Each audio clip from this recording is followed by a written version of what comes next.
Good evening, my name is Garrett, and welcome to The Last Call. Tonight's final drink is very interesting. This is Endless West, their 85H blend. Now, there's a lot of weird words going on there. We'll get to that here in a second. This is actually now rebranded as their original blend. So, Endless West doesn't necessarily make whiskey, and you're scratching your head going, well, what is it then? This is a whiskey spirit. Essentially, what they've done is taken the chemical compounds, the molecular base to what makes whiskey, deconstructed those pieces and bottled it. So they essentially map out what makes an aged whiskey with the right notes and all that kind of good stuff. I'm not too into the science world on those kind of things, but I trust them. But they've made essentially a no-age statement whiskey that is molecularly made. It's all made through that process of pulling those notes and those interesting tastes and notes that we smell chemically and put them into a bottle.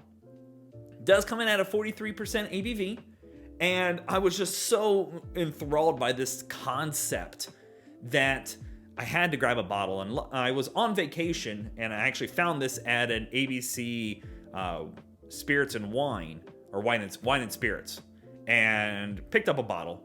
Again, they also do a spiced and a royal blend. Plus, they also do a bottled wine and a sake. None of this is aged. None of this contains a mash bill or grapes or rice with their sake. This is all just chemically made through science. So, can they pull that off? And that's the question here that we're going to hopefully give you an idea today. So, as always, we're going to be trying this two different ways. We're going to go neat, no ice, no water. Then we're going to come back and try it again with a few drops of water, see what changes up.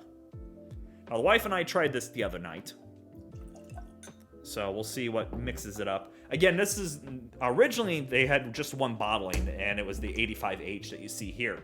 And they do make this in a taller bottle. This is a half, 375 milliliter. They make a 750 bottle.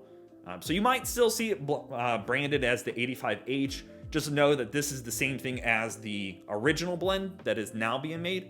I reached out to them, and they were really quick on answering that question. I wanted to double check before I started hunting bottles. The color looks like an aged whiskey. It's a little lighter, almost. It's almost got like a yellow-green tone to it. Almost Irish colored, but not quite there. I don't know. It's kind of different colored. It's got a little bit of a green hue to it to me. So let's go for notes. And honestly, beautiful nose. It's got a beautiful fruit nose to it. Apple, orchard-like. A little bit of spice in there as well. You do pick up on a little bit of vanilla. Almost pineapple juice-like. Not quite as sharp as pineapple, but I think on the same track as a pineapple. Now, they do give you some kind of tasty notes on the back, and I'll do my best to post a picture of that up here as well. I'll take a screenshot from their website if I can. They kind of give you on a 4-point scale on what you should taste, and we'll see if that comes through. But on the nose, you can't tell that this is any different than any other whiskey. It's a little lighter, a little more floral than an American whiskey tends to be. But it's got this nice, just subtle apple note, subtle fruit note going on. Almost like sherry. Almost like it spent just a little bit of time in a sherry cask. Let's go for taste.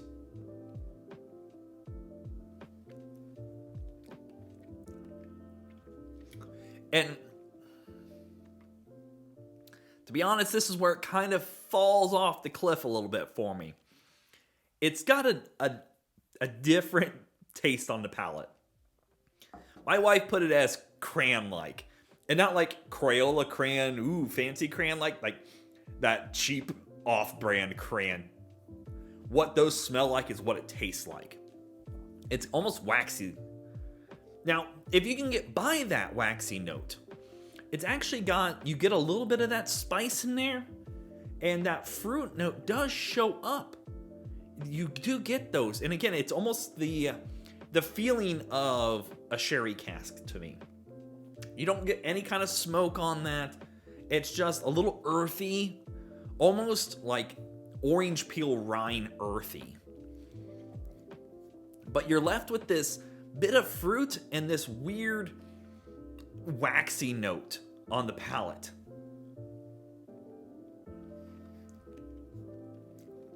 And instantly, that's the first thing I'm getting is this waxy note. You really get a little bit of that vanilla sweetness, but it's almost like it's trying to remind you of vanilla, and it used imitation vanilla. But not as pungent. It is just this weird amalgamation of flavors that try to be what it wants to be, but I don't think it comes across in the taste. The nose really hits home, and I think that nose is really where it shines. Now, according to the back, again, I'll put that picture up here, we have 1 dot in smoke out of 4 dots. I don't get any smoke on the taste. Now, where I do agree with this is it's got 3 out of 4 dots for the sherry. And I get almost like it's giving me the memory of sherry. And I think that's an interesting idea. It gives you almost a dry finish like a sherry. 2.5 for spice, and I get the spice concept. And then 3.5 for vanilla. And I don't quite get as much vanilla on the taste. Again, it's almost metallic vanilla. But this waxy note you're left with, I mean, it's still here on my palate. It just really encoats the whole taste buds, and it's just kind of off-putting. Now, could I have a bad bottle since this is all molecular based? Possibly. I don't know.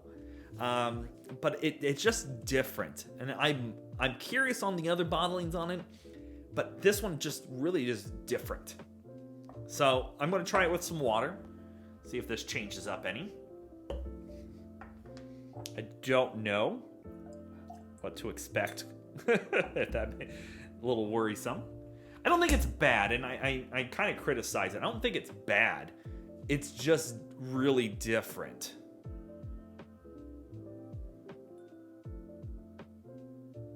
Okay, a couple drops there. See what changes up.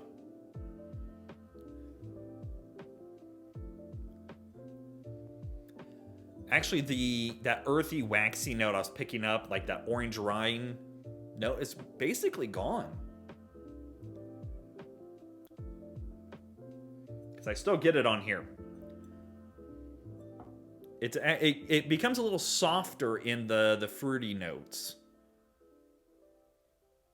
You still get that sweet apple note, though. That's still showing up, and I do love that. Both of them, by the way, you don't really taste any ABV either on the nose or on taste so far, at least on this one. But no ABV on the nose. Let's go for taste.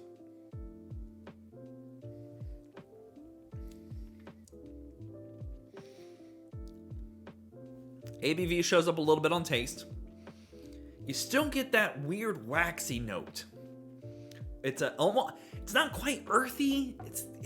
It's a weird, I don't even know where to put my finger on this one. But you get that bit of spice still. You get a bit of that fruity, that sherry-esque note. But that waxiness is just overpowering. And honestly, if that waxy note can be genetically removed, molecularly moved out of it, it wouldn't be bad. I don't think it's horrible.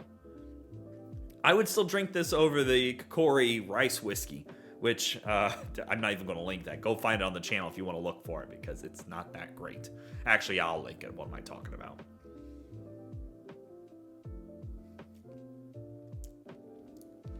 It's just kind of disappointing. I know it's the first of its kind, and it's never been done prior. But I think it's one of those situations that we ask ourselves, did it need to exist? And I'm not against it existing. Don't take that the wrong way. I'm always a fan of interesting, unique, and different. I love blends. I love things that go out of our realm of this is what whiskey is. They're on the right path. At least, again, maybe I have a weird bottle. Maybe it's just sat around on the sun too long. I don't know. I don't know its story or how long it's been on the shelf for. All I can say is that it's got the nose. Like, it is definitely, I would say, slightly above average nose. A very fruity and spice note quality on the nose. But that waxy taste just lingers too long for me. Just not my go-to. I love the idea, though. So, let's talk about market value, because market pricing is market price, and it's going to vary. I bought this little bottle for $16.99 at ABC Spirits and Wine and Spirits. And I don't think it's a bad buy. I wouldn't recommend it, only if you're interested, though. If you're unique and I like weird stuff, you might enjoy this. And I've actually considered picking up the Royal and Spice plus their sake. You can actually order these through the website for like $20 a bottle. 20, 25 bucks a bottle, somewhere around there if I remember right. And the full bottles usually run about that if you find them in stores, usually about $23 to $25. I found a few online websites selling them for as high as like $30 to $40, and I don't think it's quite worth that. I love the idea, I love the concept, and I love the nose, but the taste is where it's really losing me. So yeah, there you have it, Glyph 85H. If you have any questions about the bottle itself, feel free to ask me down below. I'll do my best to answer it. And if you have any specific spirits you would like me to review, also let me know down in the comment section below. I'm always on the hunt for something new, unique, and exciting to try. So, as always, may your last drink of the night be the best one.